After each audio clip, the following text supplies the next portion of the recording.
All right, you're good to go. Okay. So hello, everybody. My name is Alex. I work for Midstate Independent Living Choices. We're based out of Stevens Point. I'm one of the independent living consultants here that works in the independent living program. And my main focus is on assistive technology. So I was asked to kind of show off some assistive technology that may be beneficial. So maybe you've seen it before or maybe not. And I'll kind of show you how it can be utilized. But first I'll briefly go over our organization and some of the services that we offer. So you can go ahead and go to the next slide. So like I said, we're Midstate Independent Living Choices. We work for persons with disabilities towards empowerment of informed choices. So what that means is our services are consumer based. So the individual with the disability is the main person that we work with. We go based off of what they would like to work on. So they tell us what they want to work on, and we just help facilitate that, whether that's through a loan from our loan program or working on independent living skills or helping finding funding for some sort of device. But the consumer is the one that is in charge. You can go to the next one. So we serve 11 counties in the state, all the way from Adams up to Vilas and Florence County. Last week, I think it was, I covered pretty much the entire service area. In the morning, I drove up to Vilas County. In the afternoon, I drove down to Adams County. So I pretty much covered our entire service area in one day. You know, Adams, Wood, Portage, Marathon County, we all serve these areas. The areas that we serve are in green on the map. We provide the same service to all those areas. So really the only thing that qualifies you for, or that is needed to qualify you for our services, is that you have a disability, or that you self-identify as somebody that has a disability. We don't really require anything saying that, you know, a doctor's note or anything that says that you have that disability. But if you self-identify saying that you have a disability, we'll work with you. You can go to the next one. So listed are our services, or some of our services. We offer 5 core services.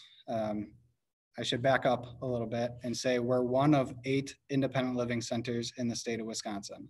So all 72 counties in the state are covered by an independent living center.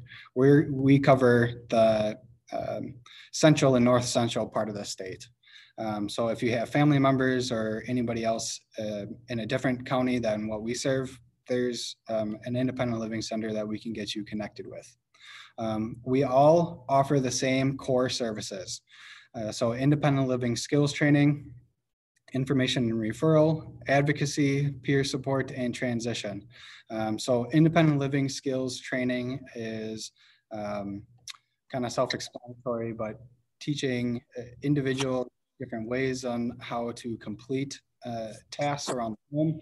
So if that's learning a different way to cook a certain thing, or complete laundry as a task, anything that can help maintain that independence. Next is information and referral. So any question that you might have regarding disability, where to find funding, any of your rights as a person with a disability, anything about related to transportation, we can assist in finding that information and getting you that information. If we can't help, then we'll definitely get you somewhere that can. Advocacy is, we can teach self-advocacy, so teaching individuals with disabilities how to advocate for themselves on knowing their rights as a person with a disability, and getting the proper people to contact to advocate for yourself, as well as we advocate on behalf of people with disabilities. So we have an independent living day that we meet with legislators at the Capitol. This year we didn't have it, but in years prior, we go to the Capitol and meet with legislators in our service area and discuss issues that are important to people with disabilities.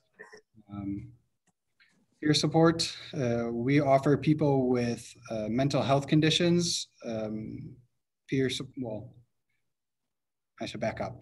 Everybody can receive peer support. We have people that are on staff that do have disabilities. By law, we're mandated to have 51% of our staff and board members are comprised of people that have disabilities. So we're people with disabilities working with and for people with disabilities. So we might have somebody on staff that has cerebral palsy, and if we have a consumer that has that same diagnosis, then we might pair those two up to see eye to eye. You can work with that person a little bit better to understand what they're going through. We also have our drop-in centers for people with mental health conditions. So we have Rock Point and Stevens Point. We have RCC in Wisconsin Rapids, and we have ABW in Marshfield. And those are drop-in centers that people can go to, hang out, get peer support from other members that go there, as well as our peer support specialists. And then lastly is transition. So that is in a few different types of settings. That can be for youth transitioning to school or the workplace.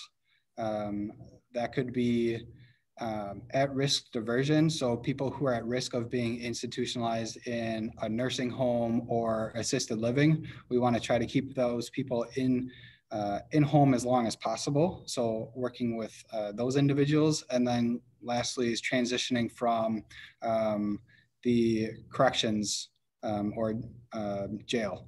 So the qualifier is that that person who has recently been incarcerated and is getting out, they do need to have a disability to receive our services. We don't just help anybody that's been incarcerated. Okay. Those are the core services. Now, we offer a lot more services than just that.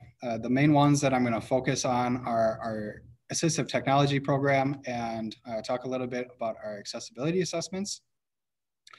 So we are contracted with long-term care providers such as Iris and Inclusa to come in and provide home assessments and look for accessibility. So that could be an entryway that might need a ramp, or a bathroom that might need, a roll-in shower. And we partner with those programs to come in, do those assessments, and write a report. That report gets submitted to the state, and then that gets paid through those funds. We can come in and do an not formalized assessment that we don't charge for that, but we just won't write a formalized report, and that won't go into any specific funding source. So if you just want to say, have me come in and say, can you take a look at how I can improve accessibility in this certain area of the home? I definitely can come in and do that and provide you with those suggestions. Okay, so you can go next to the next slide. So our Assistive Technology program, we have a loan program. It's a try before you. It goes under 3 different categories. It's try before you buy. So we don't want you buying a piece of equipment that might not work for you. Granted, we don't have everything underneath the sun, so we might be limited in what we have or don't have. And not everything we have in our program is available for loan. We might have it just available just to demo, but we have it available for a try before you buy. Also for a short-term accommodation. So if you're, recently out of the hospital for a surgery and you need a portable ramp just so you can get back in the home, or if you need, a walker or a cane to get you by while you're recovering, we have those available. And also to get you through until your funding does arrive. So say you try something, it works really well for you, and you're getting funding through some sort of source, and you're just waiting for that to come through, especially now with COVID happening. We're seeing a lot of back orders on different devices. So lead times can vary. So making sure that you have a device until you get your new one can be important for maintaining independence. We try to keep our loans at a maximum of 45 days. So they're temporary loans, usually to see if something works for you, and if so, to get that funding in place and get that ordered. Now, if you need it for longer, say something is on back order and it's not coming in for a little bit, we can work with you on extending that loan so you aren't without that device. That would help you be independent. But we try to keep them around 45 days. And a lot of people question where we get our funding from. So we are partially supported by one of our funders is WizTech, and that's the Wisconsin State Assistive Technology program. So that gets dispersed throughout each of the 8 independent living centers. That last bullet point there, that's in orange, is a hyperlink to the AT for All website. So that lists all of our technology that we have available for loan and demo. So if you are interested in going to that website and seeing what we have available, you do not need a login to look at the equipment, but you do need a login if you want to request an item through the website. Otherwise, you can always just give us a call and say, hey, I saw this on AT for All. Is it available? And if so, can we get it loaned? Okay, you can go to the next slide. So one of our big areas, this is another one of our funders.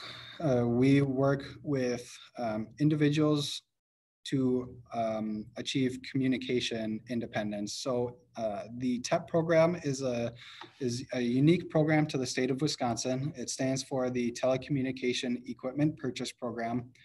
If you have a phone, whether that's a cell phone or a landline phone, you get taxed by the state of Wisconsin on your phone bill each month. It's usually about $1 to $3. I think the last time I looked at my phone bill, it was like $1.30 or something like that. That you'll see that come up as USF or Universal Service Fund or PSC, the Public Service Commission. One of those you'll see it under. That money goes into this program. So if you have a disability or develop a disability that impacts your usage of telecommunication devices, you can apply for this program to help with funding to get new accessible equipment. So there are different categories. Each one is listed here with the different amounts that you can be awarded. Every one requires a copay except for the very first category of hard of hearing. There's no copay for that, but every other one does. There is another program called TAP, T-A-P, that we can look into if you need assistance with covering that $100 copay. So there's definitely options. If you go to the next slide, I've included a bunch of links. So the first link is to the general TEP website. That brings you just to the main page. The next application, or the next link, is the link to the online application and where you can check the status of that application. Anybody can complete that application with you. If you have somebody assisting you fill out that application, it has a spot for putting who's helping you with that. Next link is the approved equipment list. So not everything underneath the sun is approved by this program. So that list outlines what is approved by the list. If there's something that is not on the list, we can always request a special equipment. Usually this is a cell phone or an iPad that a normal landline phone won't, or any of the other devices on the list won't help with. Somebody on your behalf can write into the program and request that equipment. Usually that is done on our behalf for you. And then lastly is more of a breakdown of those categories and what is awarded to which category. So there is a mobility and speech mobility impairment category and a speech impairment category. Both require the $100 copay. Both have options to have assistance with that copay. And then both are awarded the $1,600 to put towards new telecommunication devices. Okay. Demo time. All right, so I'm going to detach my service here and we're going to take a walk around the room because hopefully we'll be able to show you how some of these work. So I'm going to recruit my coworker Oni, who's going to help me. Nope, don't turn it off. Rear camera. I'm going to switch the camera facing here. Okay. I'll give you that. Okay, we'll start. You good? Yeah, I gotcha. Okay, we'll start with our first item. So this is a bath chair that can be used with a roll-in shower. This also tilts. So in the back of the chair, there is this pin system that a caregiver can pull out and pull back. And that would recline the chair to a decent place if reclining needs to occur. The main part is a mesh, so it's sanitary and can be easily cleaned. The rest of it is PVC pipe. It's on caster wheels to be able to roll it. They can lock. These sides are able to, you can pull the pin and swing the arm away. So if that needs to be swung away for transfers into the chair from a wheelchair or anything like that, that just makes transfers easier. On the same point of transfers is the slide board, and I also have a pivot disc. So the pivot disc can be used while seating. It's cushioned foam, and it does exactly what it sounds like. It pivots. So if you can use this in the car or on a chair that you might need to pivot from center facing to side facing to assist in that butt sliding motion. The slide board is useful for individuals to self-transfer or having individuals transfer easier on caregivers to help with transfers. I'll get a couple chairs here. You don't have to follow me over here. Okay. So the way that the slide board works is that you get your chair, say this is a wheelchair, you're sitting on the couch or something like that. Yourself or the caregiver would put one piece of the slide board underneath your butt cheek, and then You can either pull yourself over to the other side or the caregiver can assist, but it just bridges that gap and you can slide over and then remove the board when you need to. These are relatively inexpensive, about $10, $15 for one of these. They come in different lengths, and some of them have holes cut in the boards to assist with self-transfers, so you can pull yourself with it.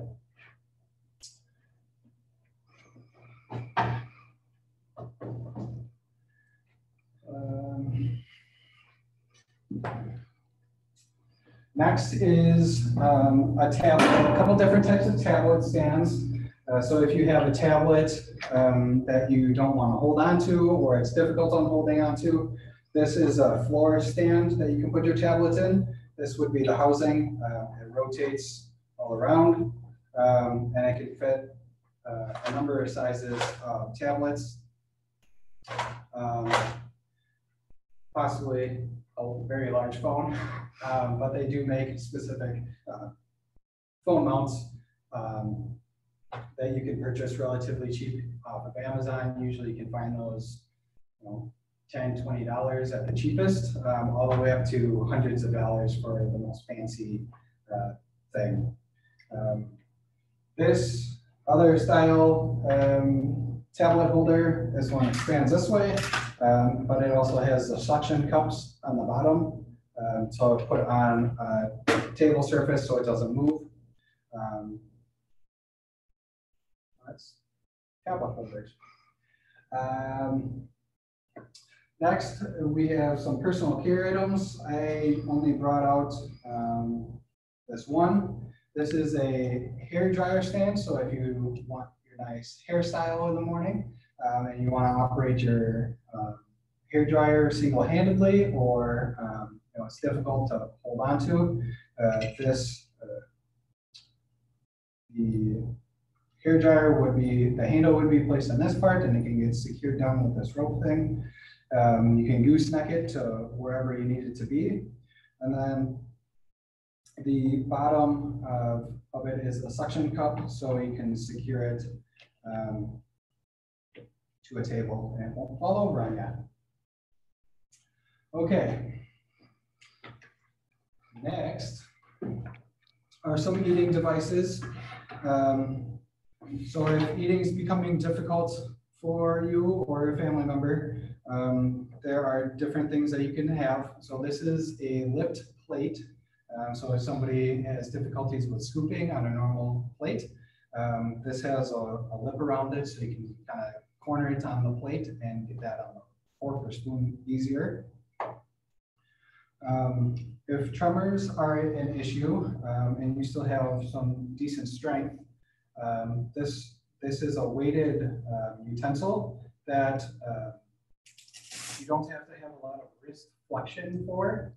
So a lot of the times we're eating and we're bending our wrist inward to eat. This one, you keep your hand straight, so you can Velcro your hand directly to this, and the weight moves the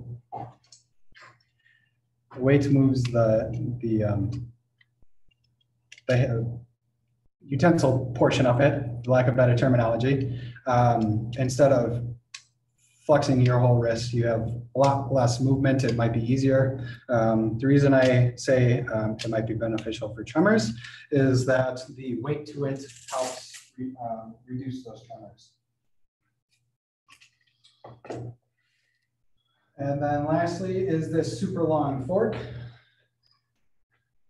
The blue portion, the fork part is a normal fork that was mounted in a flexible tubing. So you can, this can help if you have limited grip. So you can hold on to it, and then this blue part can get wrapped really around your wrist in any form or fashion. Doesn't want to stay quite old, but you get the idea. It'll form around your arm, so that keeps that secure. You can also do this without purchasing this. You can go to the hardware store and go to the electrical department and find an industrial size zip tie or twist tie. It looks similar to this blue tubing, it's a bit smaller, but wrap it around your fork and then wrap it around your wrist. It does the exact same thing, and it's probably way cheaper. I'm gonna bring this over to the table. So as I stated before about the TEP program, this is one of the devices that could be covered by the TEP program. This is the RCX 1000 phone. This is for people with limited mobility. You can use it as a normal phone by plugging in the numbers. You can program 32 numbers because you can program 1A and 1B and do that 16 times. So all your numbers can be stored in there. And then it doesn't have a handset. So it is activated either by this remote control that comes with it, or you can activate it with a couple different switches. So I have two different switches. I have the green pillow switch. It's called that because it's super soft like a pillow. Usually people use this in bed or using it with their head, so it needs to be soft. And then this one is a blowing switch, so you blow into it to activate the switch. So I'll show you a couple of these switches. So I'll first plug in. This is a normal landline telephone, so it plugs in directly with the phone line and then to the plug, power plug. The back here where it says accessory is where you would plug in your switch. So I'll plug in the pillow switch. I press it once and it starts scanning through the numbers. You can list who you have here. Once I get to the number that I want, I press it again, and then it starts dialing out.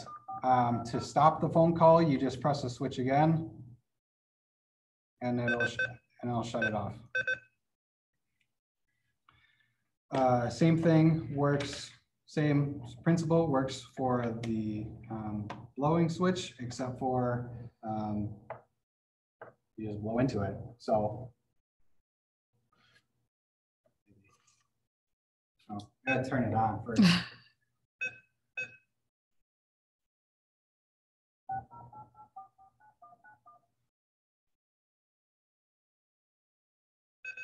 So it's literally a little blow. It's not much of a blow at all. So it can be easily done if you don't have any mobility in your arms or your fingers. As long as you can blow and get a little bit of air out, you should be able to access it. Okay. If you have some limitations with speaking, this device is called a Chatterbox. So this is basically a speaker that will connect. What did I do with it? This microphone. So this would be worn around your head as if you were giving a presentation, as I'm doing. But once you turn it on, this. Try not to get too close to the stuff, but it amplifies your voice, kind of like your own personal microphone. This does not help with clarity of your voice, but if you have a soft voice, it'll help amplify that. So could be useful. And then it has a waist belt that you can wear it around your waist or somewhere. What is that? And then lastly is the smart devices. So we have a number of items that are connected to our devices. follow me. So we have our regular Echo. We have an Echo Show. I don't think I have the. CNN reports that Morgan Walk. No. I don't have the this one connected to anything currently. I have this our regular Echo connected to our TV in our boardroom here. We'll show you how that works in a little bit. But I have our iPad that I have connected to our lamp. So if I access Siri, hopefully it'll work. Turn on the lamp.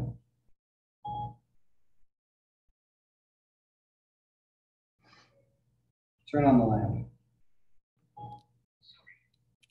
Oh no, did it again. I was having massive issues with this before.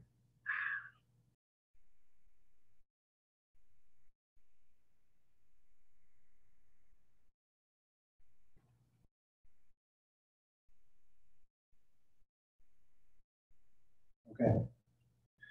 We might revisit that one. But basically, it's connected to the iPad. It can be connected to the Echo or Google Home, anything like that. It's got a Philips smart bulb in it. So that's the way it's able to communicate. So you can connect it to Alexa or do whatever. And control it with your voice, any device or anything like that. The other important piece is the Logitech Harmony Hub. So this is the hub. All the hub is a universal remote. So it takes all of your remotes and combines it into one and makes your iPad, phone, tablet, your remote. So there's an app to download that you can set up things called activities. So you can sequence different devices together. So if you have your TV, a cable box, your sound system, you want all those things to turn on simultaneously. Instead of using 3 remotes, you can connect those with that activity. Say it's called watching TV or something like that. Once you activate that activity, all those items will turn on in sequence.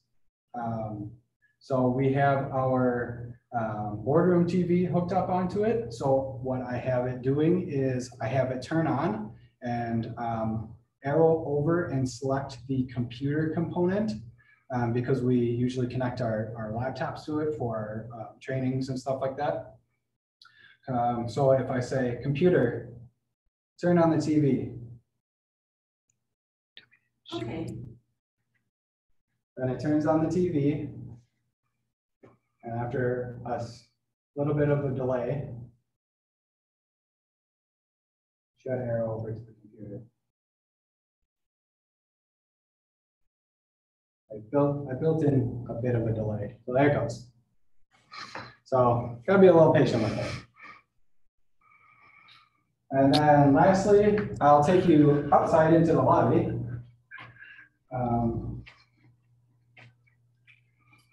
But if you're outdoorsy and have difficulties with walking on rough terrain, we have our action track chair here.